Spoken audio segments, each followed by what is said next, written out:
I'm worried that my girlfriend would get in a fight. The worst thing I think of is being spiked. On a night out, I'm scared it's going to happen again. Welcome to Spiked.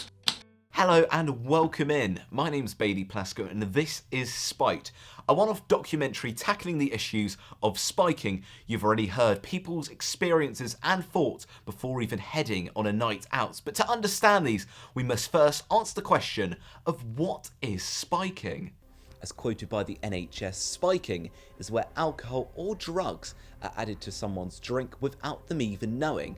They go on to say that in some cases, so-called date rape drugs may be added to someone's drink before a sexual assault is committed. I know, scary, right? Some say that the symptoms of spiking include difficulty concentrating or speaking and loss of balance and visibility problems, but the only way that we can fully understand these impacts is by drawing on previous experiences. According to figures from the UK police forces, drink spiking has more than doubled in the last 3 years, and today we're in Birmingham to meet up with a victim and to hear her story. Now, we respect that it's a sensitive issue, but if you don't mind, could you talk us through what exactly happened on the night that you were spiked? I went out with my friends. I was going to meet my boyfriend, who wasn't my boyfriend at the time. We met like twice. I was drinking, I was fine, and then just as he arrived, I fell to the floor and passed out. They took me to the toilets. I have no recollection of anything. One of them took a video of me, my eyes are rolling back in my head. I don't remember anything after that. I remember waking up at my friend's flat on the bathroom floor, throwing up everywhere, covered in sick. Don't remember anything. I was passed out for about 6 hours. Yeah, so I got carried out by the bouncers back to my flat. Obviously, you said that you were passed out for 6 hours or so. How does it feel that someone went out of their way to make you feel like that? You lost 6 hours of your time of that night out because of someone else. Yeah, it felt horrible because I think the worst thing for me was I had no control over anything, and if someone had taken advantage of me whilst I was passed out, I wouldn't have any idea and I wouldn't know. But luckily enough, I had my friends there to help me, so no one got the chance to. Yeah, it was horrible. So, going on from the night, did you reach out for any help afterwards? And if so, what help did you receive? I didn't reach out for any help. I spoke to the club to see if I was spiked because I wasn't sure whether I just drank too much because I didn't eat much beforehand, so I wasn't sure I'd just drank too much. But they said that they saw the person spike my drink, but they wouldn't do anything. And I just wanted to put it behind me, really. It was a horrible night, so I didn't really want to keep thinking it and go through the police and everything. So yeah. Okay, you said you didn't go to the police or anything like that, and you said that the club had found the person that had supposedly spiked your drink. Yeah. Did they do anything to try and track him down, or was he just left No, in the open? They said that they'd never seen the person before, because it's quite like, in Stoke, you know everyone, really, and they'd never seen this person before, so they were like, oh, it's a one-off. They didn't see them spike anyone else's drink. I think if they'd have done it to several people, they would have taken action, but because it was just me, they were just like, oh, it's just bad luck. But yeah, they didn't do that much. And obviously you go out a lot, don't you, in Stoke? Yeah. So I guess the question is, how does it feel knowing that the person that spiked you that night is still out there somewhere? Oh, it's horrible. I really hope that someone does take action. I wish I'd have done, but I was just so scared at the time. So yeah, it's horrible going out thinking that it could happen again, so I'm always really careful with my drinks. I mean, I was careful that night. It was just, as I was doing a Jaeger bomb, he chucked it in as I was shotting it. And yeah.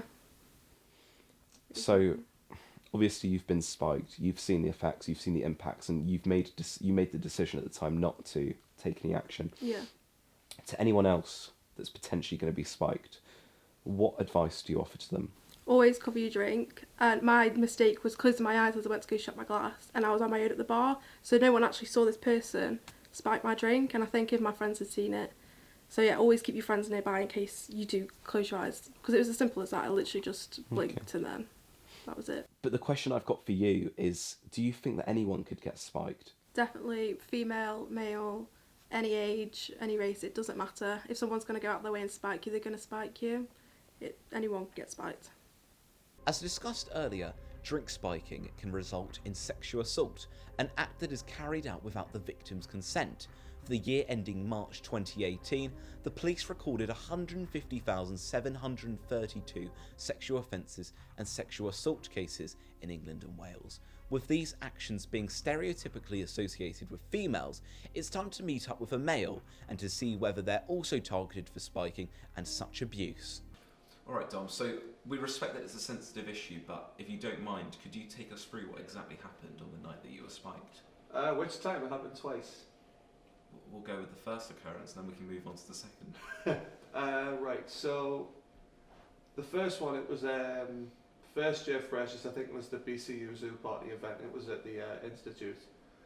And it was me and my mate Rowan who actually got spiked at the same time that night. We don't, neither of us have any recollection of how we got spiked or what was put in the drink.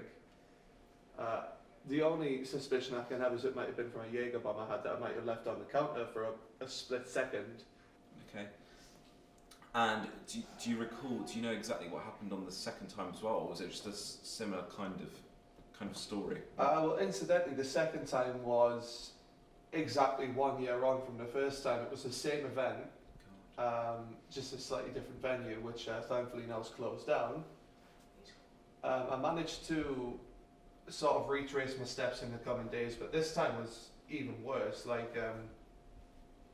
I sort of recognised the sensation of it. I was like, oh God, it's happened again. And this time I remember, just a complete blackout almost. I wake up the next day in someone's house in a bed, and I honestly thought I was dead because everything in the room was white, sunlight's beaming in, my clothes are white, everything's just white. I'm just panicking, oh my, I thought I was in purgatory or something. I genuinely thought I died until I heard a smoke alarm. Then I go downstairs, leave the house, and to this day I don't know whose house I was in. I don't know how I got there. I don't know who took me there. Obviously the first time you were spiked, you must have been horrified, petrified, really, really scared after and by it. And then the second time, it just sounds like it was even worse, like a whole lot worse. Did you reach out for help after the first time? And if so, what help did you receive? No, I didn't. I just sort of went home the next morning, and I think I just slept for about 24 hours straight. Just thought, all right, I'll sleep it off. But I didn't want to say anything. I didn't say anything to me folks because I just thought, well, I told them the second time, obviously, but the first time I just thought, started uni, I don't want them panicking, I'm fine. So I've got one final question, and that's, do you feel as if your gender identifies the likelihood of whether you're going to be spiked or not?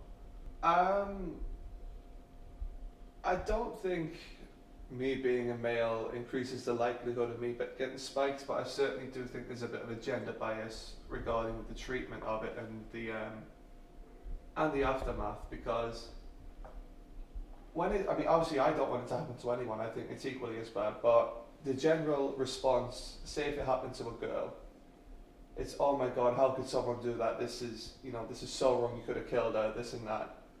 Whereas when it happens to a guy, and some people actually said this when they heard about me, they just see it as oh, stupid lads on a night out, they need to learn to look after themselves more, this and that. So there's a lot less sympathy involved with that. Some say that in order to keep yourself safe from drink spiking, you should only accept drinks from people that you know and trust, always keep your drink with you, and that if you lose sight of your drink, you should not drink from it again. Matt Grimes is a personal tutor at Birmingham City University, and like many of the organisations out there, he's available during campus hours for students in need to come and discuss their troubles with. Matt Grimes, what is your opinion on spiking? I think it's a disgraceful thing, if I'm honest. I think people should be able to go out of a night and enjoy themselves without any fear of being spiked or put under the influence of narcotics that they haven't willingly decided to take themselves. I would suggest we have a sensible set of procedures where we would try and establish some facts of what went on, and then we would refer them to ask our university counselling service if they felt they needed counselling, or at least to go and speak to someone who is professionally trained in dealing with those types of incidences. I would hope they would have reported this to the police. There's a number of ways. So you can now purchase particular tops that can go into bottles. So if you go into a nightclub and you're drinking from a bottle, you can buy particular caps that you can put into these that prevent people from slipping drinks in, so the flow is only outward rather than inward. But it's about being safe and being aware and just looking at your surroundings, because the thing with a lot of the drugs that are used to spike drinks, such as Rohypnol, can put you into a state of confusion where you're not really sure what you're doing. There are, I think across Birmingham, there are bar staff, particularly female bar staff, that are trained in dealing with female, I mean, it seems to be a predominantly female thing. So there are a number of female bar staff that are trained to deal with women who feel they are being harassed. If you're already in that stage, then my advice is to find somebody you know or find a friend and get them to take you home and make sure that you're safe. So, what have we learned from this documentary?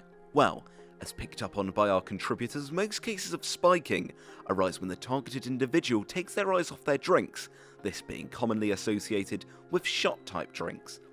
It is in this moment that the drink is spiked and the damage is done. As scary as this may sound, you now know how to protect yourself against spiking. Remember, if you're protecting your drink, you're protecting yourself.